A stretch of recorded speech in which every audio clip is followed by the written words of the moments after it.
Let's be honest with each other for a second. You've been running. You've been putting in the miles. You've been showing up. And that matters.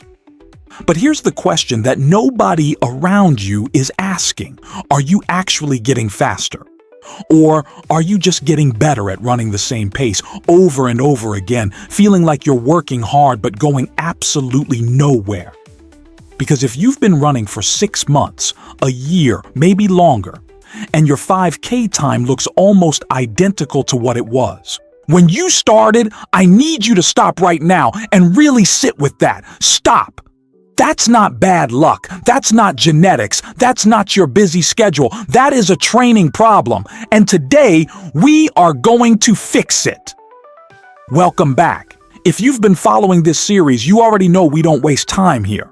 We've talked about pacing mistakes, about building your aerobic base the right way, about the recovery habits that separate runners who improve from runners who just survive their workouts. And now we're getting into one of the most debated, most misunderstood questions in all of recreational running. Should you be doing interval training or steady continuous runs? And which one is actually going to move the needle for you? I'm going to give you a real answer today. Not a "it depends" non-answer. Not a list of things to Google later. A real, honest, practical answer that you can take to your next run.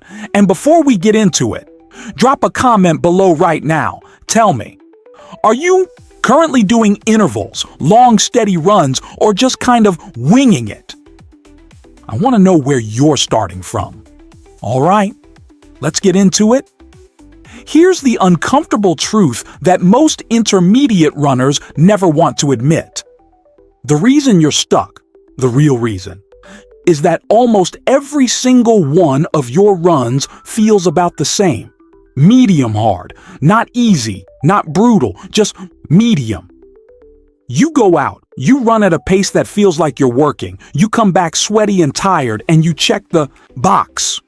Done. Good job. And that's the trap. Your body is one of the most adaptive machines ever created. When you first started running, everything was a shock to your system. Your heart rate spiked, your legs burned, you were genuinely pushing your limits, but your body adapted. It got smarter, it got more efficient, and now that same medium hard effort isn't challenging it anymore.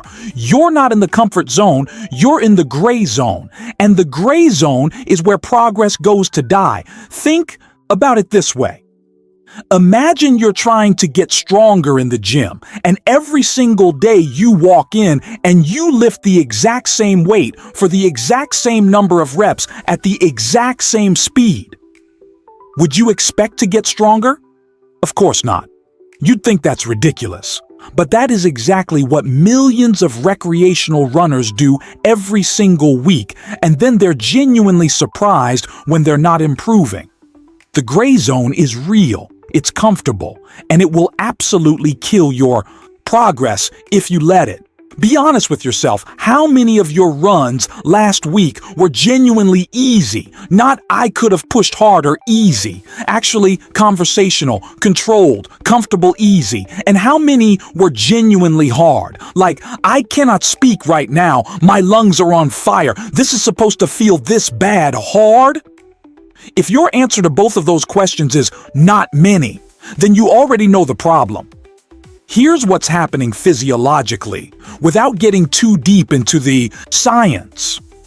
Your aerobic system improves when it's trained at low, sustainable intensities over time.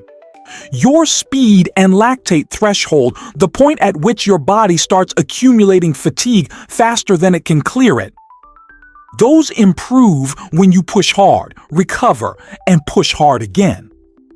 Both of those adaptations require specific, intentional effort. The gray zone targets neither of them effectively. You're too fast to recover properly and build your aerobic base. You're too slow to force real speed. Adaptations. You're stuck in the middle, working hard and getting almost nothing for it.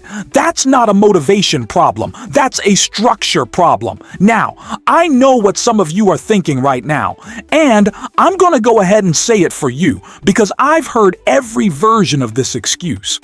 And I mean every single one. But I don't have time for structured training. I just run when I can. Okay, fair. Life is busy. I get that. But here's the thing. Intervals don't require extra time. 30-minute interval session can deliver more physiological stimulus than an hour of gray zone running. You're not adding time to your schedule. You're using the time you already have more intelligently. That's it. That's the whole argument. Next excuse. Intervals are for serious runners. I'm just recreational. Oh, that's a fun one. Oh, so your heart doesn't adapt the same way a serious runner's heart does? Your legs don't respond to training stimulus the same way? You have a recreational cardiovascular system that only works during casual jogs? Come on. The physiology is the same for everyone. Intervals work for every runner who has working legs and a beating heart. What you actually mean is that intervals feel uncomfortable and you'd rather not do them, and that's fine. Just be honest about it. I tried intervals once and I got injured. Now this one is worth addressing seriously because injury is real and it matters. But here's what actually happened in most cases. You went from doing zero high-intensity work to sprinting at 90% effort with no preparation, no warm-up, and no plan. That's not intervals failing you. That's you doing intervals wrong. Done correctly. And I'm going to tell you exactly how in a minute. Interval training is structured, progressive, and very manageable. The injury risk comes from doing too much, too fast, too soon, not from the concept itself. I just like running easy. It clears my head. Look, I love this. Genuinely. Running for mental health, for clarity, for joy. That is one of the best reasons to run, and I am never going to tell you to stop running easy. Easy runs have enormous value and should absolutely be part of your training, but if you also want to get faster, if you also want to run that 5K or 10K and actually feel like you've improved, then easy runs alone won't get you there. You can love your easy runs and still make space for one hard session a week. Those two things can coexist. All right, enough. Excuses. Let's talk about what actually works. Here's the truth about interval training versus continuous running. It's not a competition. It's not either or. The real answer, the one that coaches and elite runners have known for decades, is that you need both. But most recreational runners are doing way too much of the wrong type and almost none of the right type. So let me break this down for you in a way that's actually useful. Continuous easy runs. And when I say easy, I mean genuinely easy. The kind where you can hold a full conversation without gasping. These are the foundation of everything. They build your aerobic base. They strengthen your heart, your tendons, your connective tissue. They improve your fat-burning efficiency. They help you recover from harder sessions. If you're running 3 or 4 times a week, the majority of those runs should feel easy, genuinely easy. Not I could have gone a little faster, easy, actually controlled. If you're breathing hard on an easy run, slow down. I'm serious. Slow down until you can talk. Your ego will hate it. Your body will thank you. Now, interval training. This is where the real magic happens for your speed, your lactate threshold, and your race performance. And here's what I want you to understand. Intervals don't mean sprinting until you collapse. There's a massive range of what interval training looks like. And for most recreational runners at the intermediate level, you don't need to be running at 100% effort to see dramatic improvement. Let me give you something concrete you can use this week. Option 1, classic short intervals. After a 10-minute easy warm-up, run hard for 1 minute, genuinely hard, around an 8 out of 10 effort. Then walk or jog easy for 90 seconds to 2 minutes. Repeat that 6 to 8 times. Cool down for 5 minutes easy. That's it. That's a complete interval session. It's about 30 to 35 minutes total. And if you've never done this before, the first time you do it, you are going to feel a very specific kind of tired that your gray zone running never gave you. That's your body being forced to adapt in a new way. Option 2, tempo intervals. These are slightly longer, slightly less intense. After your warm-up, run at a comfortably hard pace. Around a 6 or 7 out of 10, the kind where you could say a few words but definitely not hold a conversation. For 3 to 4 minutes. Then easy jog for 90 seconds. Repeat 4 to 5 times. This targets your lactate threshold directly, which is the single biggest limiting factor for most intermediate runners trying to get faster at the 5K and 10K distance. Now here's the important part that most people skip. You do not do intervals every day. You do not do intervals twice a week if you're currently doing 0. You add 1 session per week into your existing routine and you keep everything else easy. Easy, not medium. Easy. This is the polarized approach. Go hard when you're supposed to go hard. Go easy when you're supposed to go easy. And stop spending all your time in the middle where neither adaptation happens. 1 hard session per week for a month. That's your starting point. Notice what happens to your easy pace. Notice how your legs feel on race day. Notice whether your 5K time starts dropping. I already know what you're going to find. And here's the thing. Nobody tells you about intervals that I think is genuinely important. They change your relationship with discomfort.